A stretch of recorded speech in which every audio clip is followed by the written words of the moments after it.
with you? Next time you go up into the mountains to eat lunch with Sasquatch, take a camera, will you please? Well, you can film some shit, man. It'd be awesome. I'd love to see that stuff. You have Me too. You have a YouTube channel, right, Trevor? I do, yeah. Yeah, then film some stuff and throw it up there. That'd be great.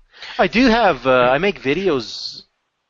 I've had a few videos. Yeah, I could throw them up there. And yeah, it's amazing. Like I live in a city with 1.3 million people, and just drive, even half an hour east of the city, and I'm out. West. I drive west out into the forest, and it's pretty. Actually, we had a grizzly bear 15 minutes south of our house here. They had to tranquilize it and bring it back into the mountains. So there's lots of wildlife here. So Trevor, you're a member of a local Bigfoot society, right, or club or something? Well, it's the national one. It's big in the United States. They have a TV show, and I basically I had to read the rules and regulations because they don't promote. They don't want. What are you doing though? You were doing something to rub these guys the wrong way, right? Were you like sticking your hand up and saying, "Let's shoot the goddamn thing"? Well, I asked the question. I said, because someone put up a picture of a hunter with a gun, and it was a painting with a drawing behind it of a Sasquatch. So I asked the question, what would you do if you were that hunter and you turned around, you got your rifle, and you saw it? Would you shoot it and bring it in? And finally, it would be over and done with. I mean, if, God forbid it wasn't a guy in a suit. But I'm sure if, shit. But if it's a guy, you know what? If it's a guy in a suit and you had a gun trained on him from 30 feet away and you yelled at the guy, you better not be in a suit, and if the guy...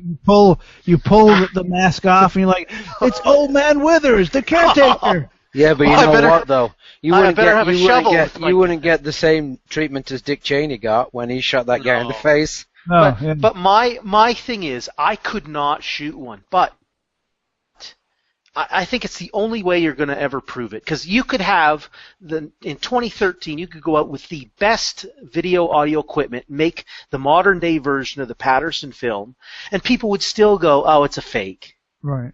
And you could have the best. So, I mean, I hate to say it, but something's got to be brought in. All right, let me ask you this, Trevor, right? Because you're a Bigfoot fan. You're into all this stuff. Oh yeah. Dr. Melba Ketchum. Yeah. What's your take on the DNA evidence and all that stuff? Well, that's called the Sierra Mountain incident. The guy who went out and got the evidence for her, apparently, he said he sent her all the information and it came back like inconclusive. I guess I gather on that one. Well, I think she's a little nuts though. Well, I heard an interview with her on Coast to Coast with George Norrie. George Norrie, Coast to Coast. Coast to Coast, George Norrie, coming at you. And she came off as pretty knowledgeable and fairly rational. She didn't come off as mental or crazy at all. Oh, because I've heard she said she has mated with a Sasquatch. Well, she didn't say that on the radio show. Oh, okay. And she came off and she said that she had multiple samples of Sasquatch DNA from hair and all kinds of stuff and blood and whatever from multiple different locations, multiple different areas. And she, what she did was to verify is that she would anonymously, maybe not. She wasn't anonymous in sending them, but she would send these samples to DNA labs throughout the United States, and she wouldn't tell them what the DNA was. She just would say, you know what, just process this and let me know what the results were. Right. So there would be a wide variety of different labs studying this with no knowledge of what it was. And they all came back with the same result, that it was an unknown hominid that was closely related to humanity. Wow. Okay, I hadn't heard that yet. I heard so far everything's just been... Here's what happened, though. This is the crazy bit, is that when she told these people. And these people came back with the results. All the results were confirmed, legitimate, whatever. But the second she told them, "Oh yeah, that's Bigfoot DNA," well, not all of them, but most of these labs immediately said, "Do not mention my name, do not mention my lab, and don't tell anyone that you sent this material to us." Wow.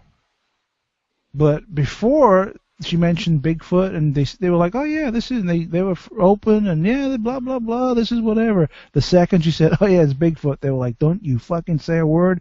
Don't use my name or the name of this lab." What do you think the reasoning was for that, Gareth? Because it's embarrassing.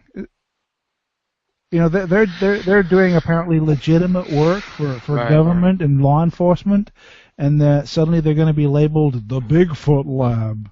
Now, see,